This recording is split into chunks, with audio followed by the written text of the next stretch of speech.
Shut up! Don't get in my way by pretending to be sick. You're a useless housewife. I was feeling very sick, but my husband ran out of the house, shoving me aside. I suppose the husband and the wife were to support each other in sickness and in health. He left me behind. The word despair whirled around in my head as I slowly lost consciousness.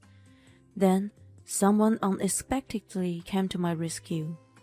I'm Wendy, 32 years old. I married my husband Sam, of the same age about a year ago. I was leading a normal life as a working wife. We met at work, and he agreed with me to continue working after marriage. We shared the chores at home, but he was not very good at them.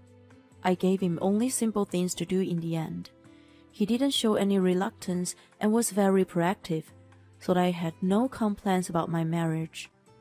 At one point, I had been feeling mildly ill and went to see a doctor. Congratulations, you have just entered the 7th week. To my surprise, I found out that I was pregnant.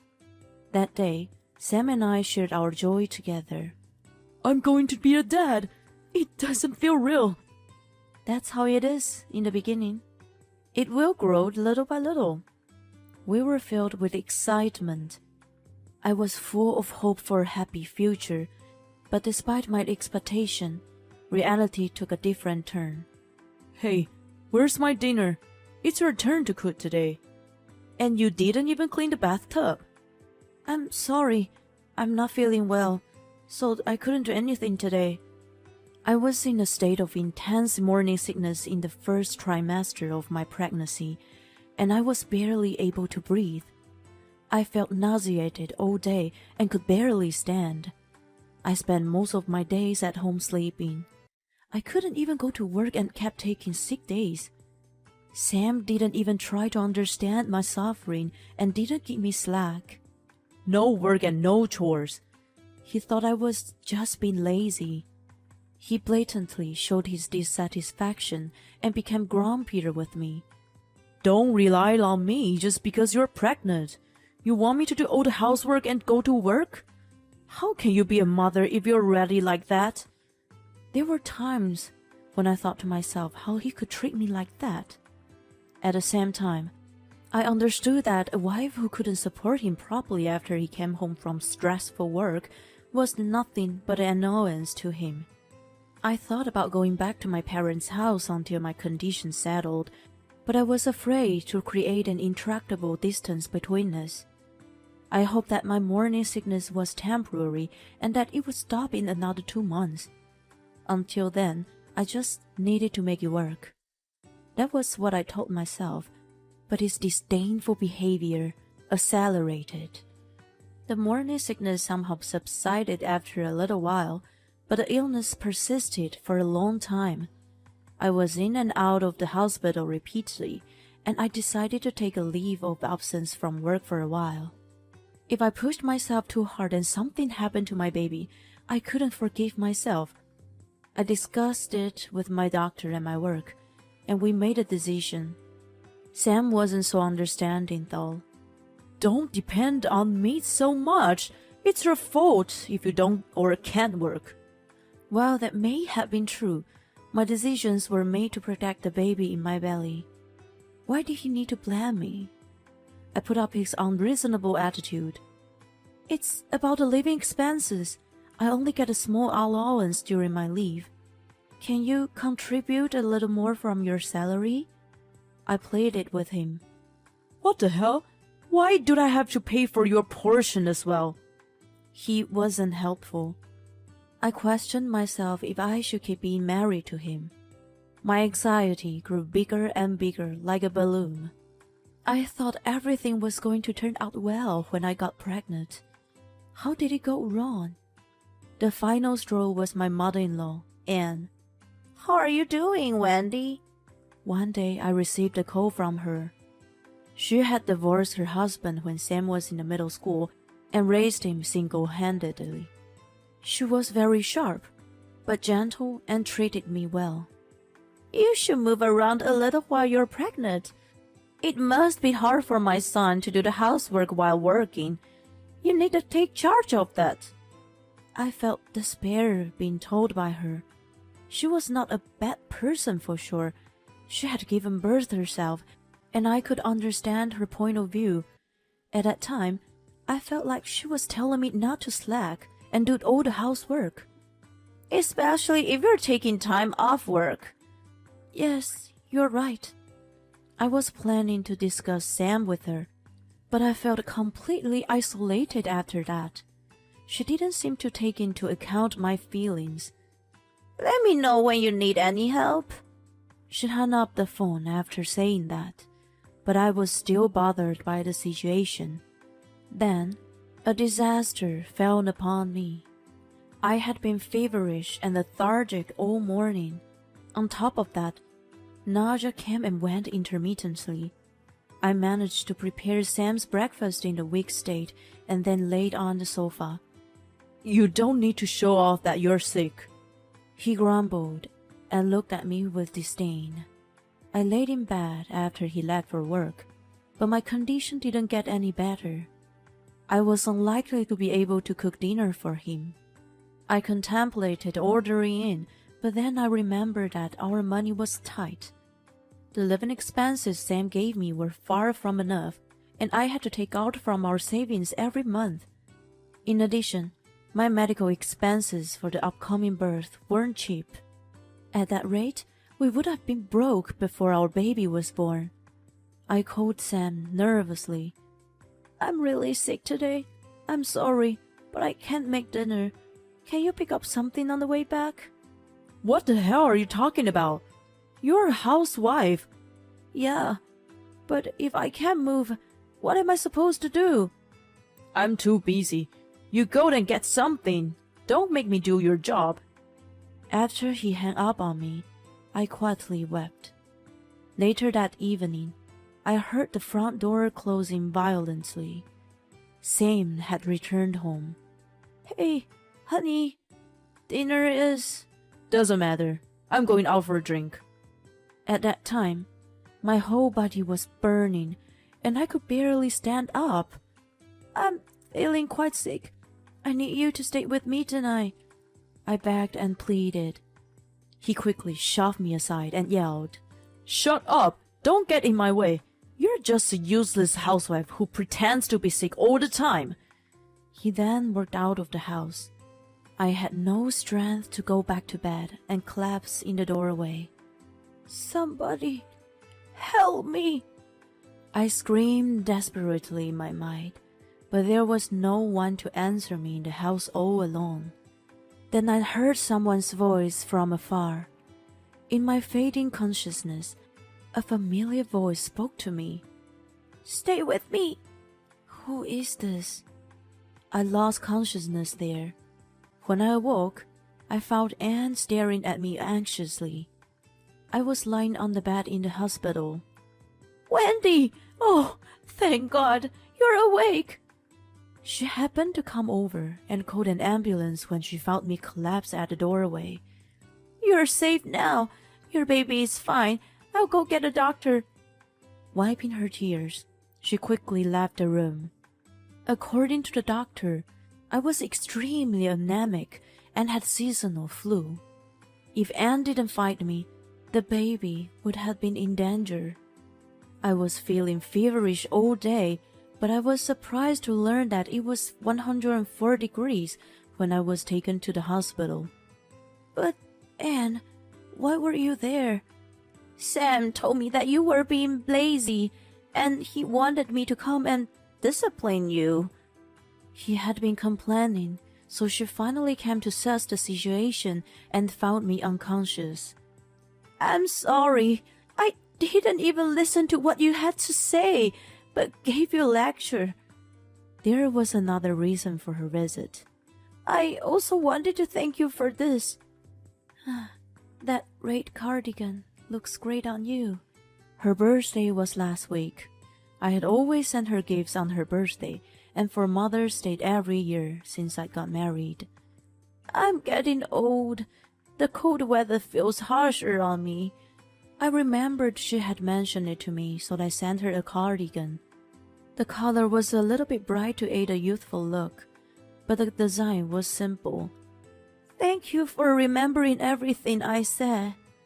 You've always been attentive and cared about others. I was concerned if you really did nothing at home as Sam said. And then this happened. I'm so sorry. Her tears flowed as she held my hand tightly. No, it's okay. I was going to talk to you about him, but it just got a little awkward. I cried in front of her too. Knowing that she was on my side made me feel lighter. After we cried together for a while, she said to me with fury, He is my son, but what he did is unforgivable.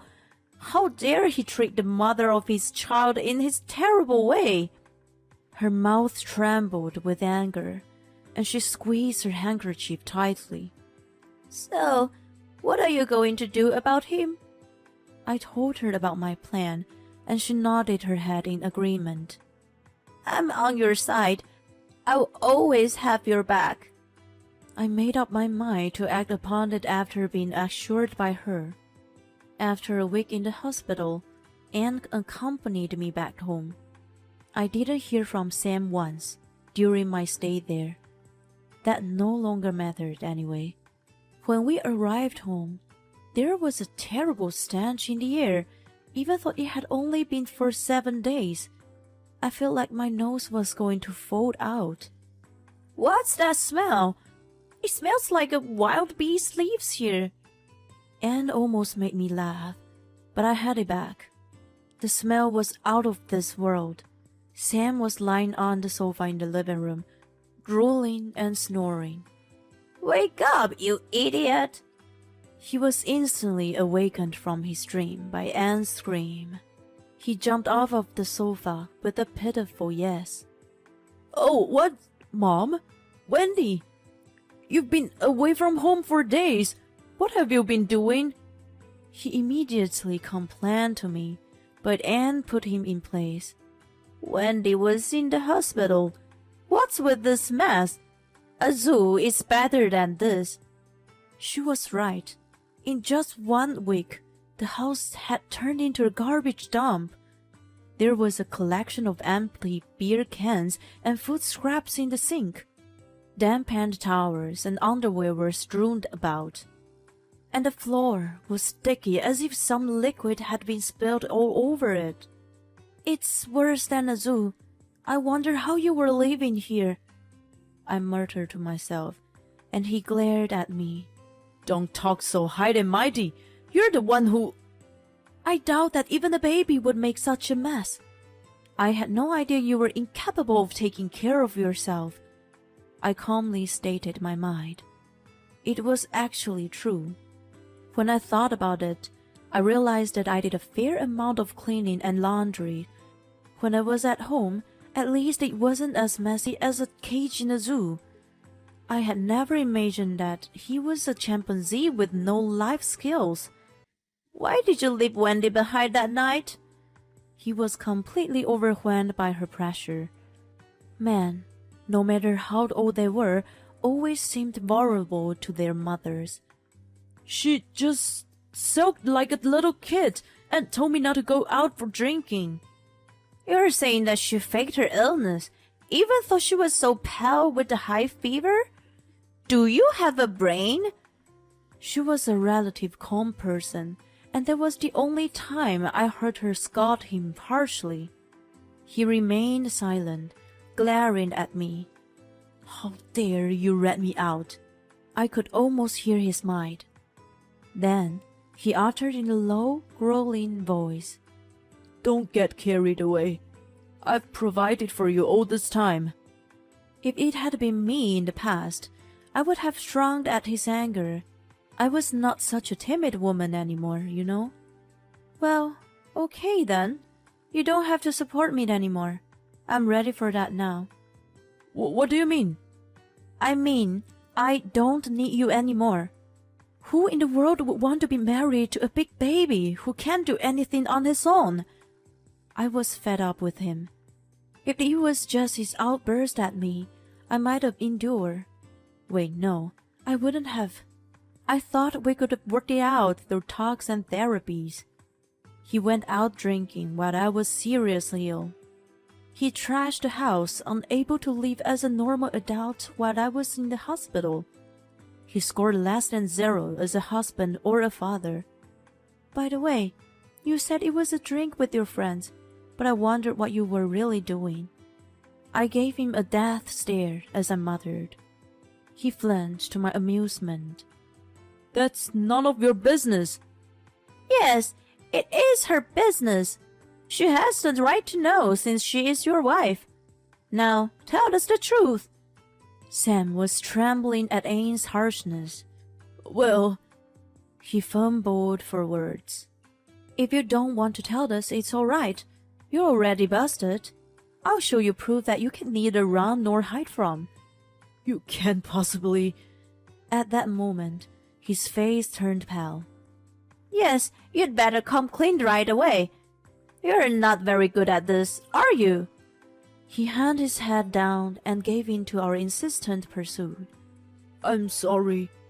He raised the white flag. To recap, he had been having an affair with a co-worker since I became pregnant. It was a very common story. What's her name?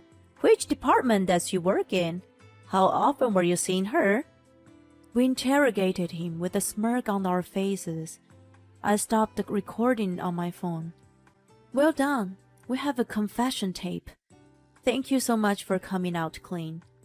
When I cheerfully thanked him, his expression turned back to a grimace. You tricked me, he exclaimed. Yeah, so what? I can't believe you were cheating on me. You just saved me the trouble of hiring an investigator. Thanks. You fooled me. He was frustrated and blamed me for the affair. I couldn't understand his logic at all. You were trying to grab my attention, so you played being sick. We are the same. Not at all. When I saw him stubbornly refusing to admit his own fault, I began to feel more miserable. Anne sighed deeply and mumbled, You're selfish, arrogant, and a liar, just like your father. No, not my dad. He was shocked by the unexpected remark. It was understandable. His parents divorced when he was in middle school, and he hated his father. According to what I had been taught, his father had a mean streak and often got drunk and became violent. He never thought to be told that he was just like the man he despised. I don't drink and act out. That wasn't the point she was trying to make. I can tell you how many times your father let me sick when I was pregnant and went out drinking. I guess sons become like their fathers after all. If I knew I should have divorced him before you could even remember, she said in disgust and a little sadness. He remained still, unable to move from the shock. I would rather not have a father who is a bad influence on the child. Don't you agree, Wendy? Right, we don't need him. Or rather, he should be eliminated. After hearing the most convincing reason for the divorce, he was at a loss for words. Why don't you reconsider? We're going to have a baby. Let's calm down, okay? He still had a strength back and came close to me in a cock-sick voice, like a small child begging his mother. What are you talking about? We're long past that stage. What am I supposed to do then? He covered his face with his hands in distraught. I could see his eyes peeking through between his fingers and checking my reaction. He still seemed to anticipate a better outcome. Then Anne delivered the final blow on him.